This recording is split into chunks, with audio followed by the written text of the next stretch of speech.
Hi there, come on in. It is Thursday night, July 3rd. Tomorrow, of course, is Fireworks Day. And when we get into some of our news and information, we have some fireworks going right on this show. And speaking of news, we've got a lot coming up in the Michigan Outdoor News. The DNR's met again, fall hunting regulations are out, and some of the things that were legal last year aren't legal this year.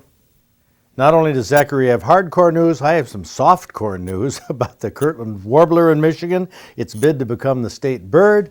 Let's see, we visit Tim Hayes as he's mounting some pheasants and a lot more. You stay tuned. I'm Fred Trost. I'm Zachary Trost. Stay tuned because we've got a half hour of news and information coming up for the practical sportsman. A lot of you are going to say, who cares? This is a little segment I'm putting on for every few weeks here, a couple minutes a week, on making the Kirtland's Warbler the state bird. And I mean, for a lot of hunters and fishermen, including me, that's a big who cares. But you know, talking to Lynn Stutman, a guy who is spearheading this effort, he was telling me about it, and I said, well, you know, you do have some interesting points. This really fits with the news and information aspect of the show. So here is Lynn Stutman and some footage from a DNR documentary on the Kirtland's Warbler. For those of you who say, who cares? I asked Lynn, I said, Lynn, why in the world is this important to make this little dicky bird the state bird when we've had the robin for so many years? The Endangered Species Act is endangered. The Endangered Species Act is endangered. And you know, once you lose a species forever, you lose an element of intellect. We know everything in the DNA is in the DNA, and we're not about to lose the Michigan's bird. And so we need state, federal, and non-governmental organizations to come together, which they have done in the past several years, to protect that bird from extinction. And we're not about to do that again, to find ourselves in the situation. We brought those birds up from about 100 and, as I say, about 105, 106 nesting pair to over 1,000 now.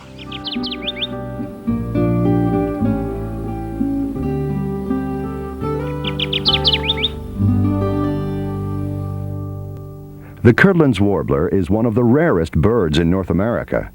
People have remarked that all of them together wouldn't fill a bushel basket. Only about 2,000 of these tiny birds exist in the world, and all of them spend their summers in a few counties of northern Michigan. Why are they so rare? It's mostly because they are very picky about where they nest and raise their young. Kirtland's warblers nest on the ground in young jack pine forests. The trees have to be between 5 and 20 feet tall, about the size of large Christmas trees, and there have to be lots of them. The jack pine forest must cover hundreds, if not thousands of acres to attract warblers. Like many songbirds, the male Kirtland's warbler establishes a territory and attracts females by singing. After mating, the female lays 4 or 5 eggs in the nest. When the young hatch, both parents help feed them until they leave the nest. For the rest of the summer, the young will feed and grow to prepare for their long trip south. Kirtland's warblers migrate from their nesting area in Michigan, starting in about late August, early September, continuing through September. They migrate south to the Bahamas in the Caribbean, and they spend the winter in the Bahamas, and then about March and April they begin the journey north to Michigan to start their nesting cycle again. After trees in the nesting area get more than about 20 feet tall, Kirtland's warblers will no longer nest there. So how, over the centuries, have these picky nesters always been able to find large areas of young jack pine trees for nesting? Fire. That habitat management program, Fred, is a model People come from all over the world, game management people, habitat management people, come in from all over the world to find out what made this so successful. It is a model everywhere in the world.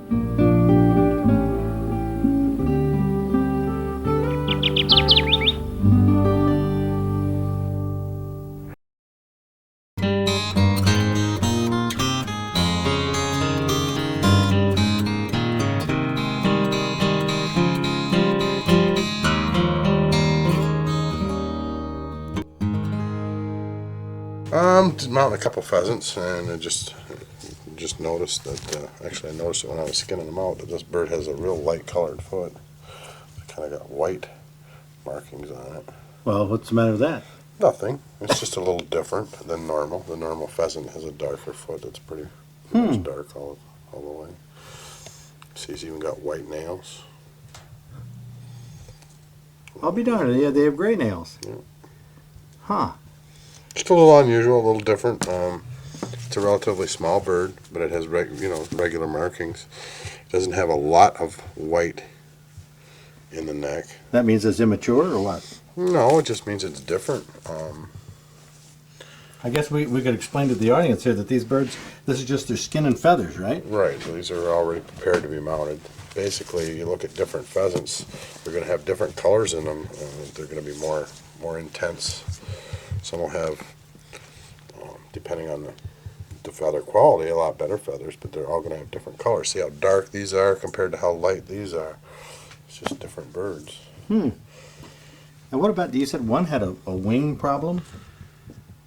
A wing that had come off or something? Well, no, it wouldn't come off. It was shot hard and broke in the wing, and I had to do a bit of a repair job as far as to get it to go back together. So, you mean the wing was clear off it? No, it was just this little piece here that was left attached. So then you stitched it back up Stitched there. it back up in there. Now that bone there is the wing bone? Wing bone, yeah. And you always leave that in the birds? Not always, depending on what method you're using and the pose. And Huh. So the next thing that goes in is somewhere down the line? artificial body.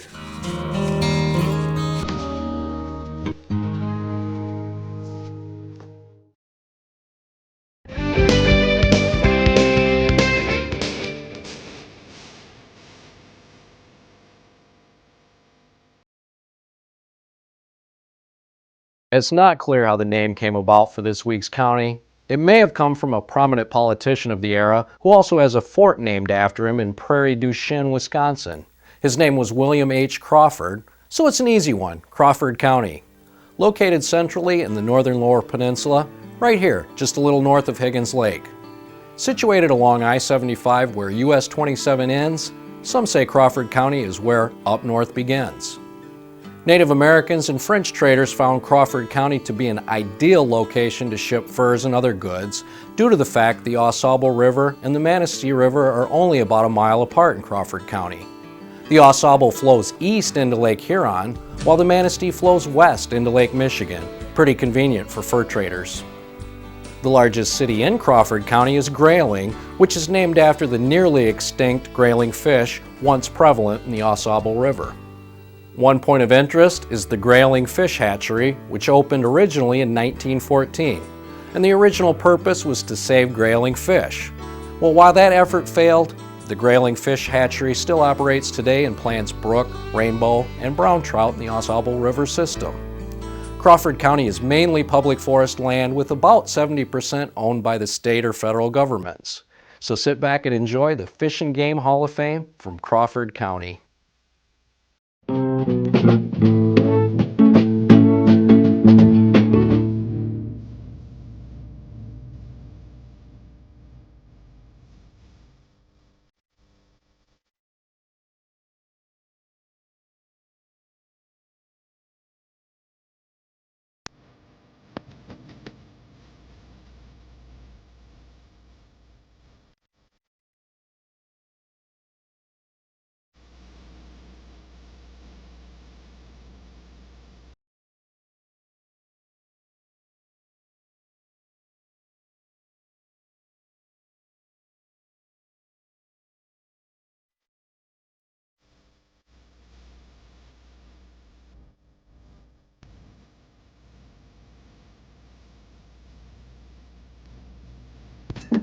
next county we'll be featuring in the Fish and Game Hall of Fame will be Ionia County.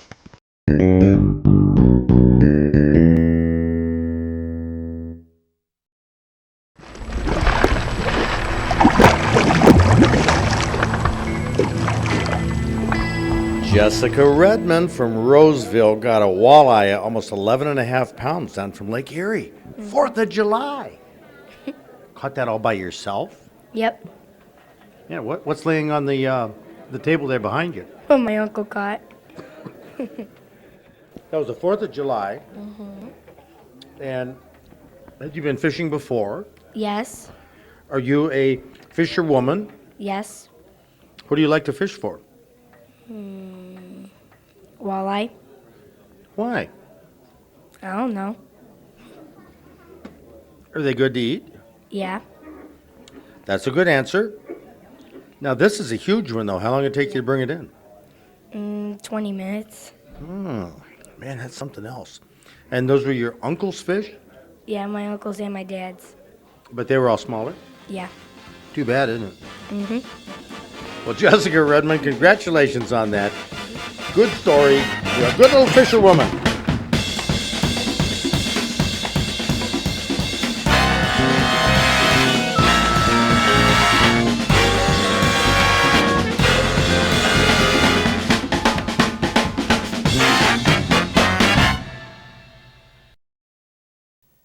There you have it, the fastest half hour in outdoor television. But before we go, hey, everybody have a happy and safe 4th of July weekend, and we'll see you right back here next week.